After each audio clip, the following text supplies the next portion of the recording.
நாட்டுக்கு என்ன செஞ்சார் ஈவேரா? வந்தே மாதரம் என்போம், வந்தே மாதரம் என்போம், எங்கள் மாநில தாயை வணங்குதும் என்போம்னா பாரதி. வந்தே மாதரம் சொல்லுவோம், என் மாநில தாயை வணங்குவோம்னா. நாடு விடுதலை அடையறதுக்கு முன்னாடியே சுயநிர்ணய உரிமை, தன் தீர்வு, தன்னாட்சிக்கு விதை போட்டுட்டான் பாரதி. நீ என்ன சொல்ற? தமிழ் தாய் வாழ்த்து எதுக்கு? தமிழ் தாய் வாழ்த்து தேவையில்லாது. தமிழ் தாயை வாழ்த்தாம மணியம்மையா வாழ்த்த முடியும்? என்ன யாரையா வாழ்த்துறது? என் தாயை தான் நான் வாழ்த்துவேன். உலகத்தமிழ் மாநாடு நடக்குதுங்க.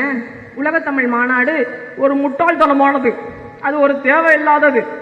உலகத்தமிழ் மாநாட்டுக்கும் கும்பகோணத்தில் நடக்கக்கூடிய மகாமகத்துக்கும் என்ன வித்தியாசம்னு கேட்டவர் ஈவேரா. இவர் உனக்கு பெரியாரா? இவரை நான் வேற பெரியார்னு என் வாயால சொல்லணுமா? யார் இவரு?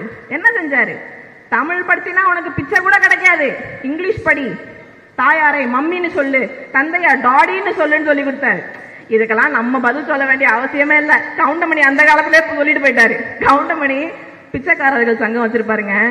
அண்ணே அம்மா தாயன்னு கேட்டா போலாம் காசு கொடுக்க மாட்டேங்கிறாங்க அண்ணே அப்படின்னு சொன்னப்ப, டாடி மம்மின்னு கூப்பிட உனக்கு காசு கொடுப்பாங்கன்னாரு. மறுநாள் செந்தில் உடையார் வராங்க, அடிச்சுட்டாங்கண்ணே, இங்கிலீஷ்ல பிச்சை எடுத்தா அடிச்சுட்டாங்கண்ணே. நீ என்ன சொன்ன? ஒருக்கா சொல்லு. மம்மி வாடின்னு மறுக்கா சொல்லு, மறுக்கா சொல்லுன்னு கேட்பாரு. அந்த மாதிரி இங்கிலீஷ்ல பேசினா பிச்சை கூட கிடைக்காது இந்த உலகத்துல. இவ்வளவு நேரம் நின்று பேசிக்கிட்டு இருக்கேன்னா 7 மொழிகள் பேசுவேன், 5 மொழிகள் எழுத படிக்க பேச எனக்கு தெரியுங்க. என்னுடைய சொந்த விருப்பத்துல நான் கத்துக்கிட்டேன். இன்னும் 10 மொழி கூட கத்துக்குவேன். என் மொழியை மலம்னு சொன்னீங்கன்னா உன்னை செருப்ப கலட்டி அடிப்பேன். இதுதான்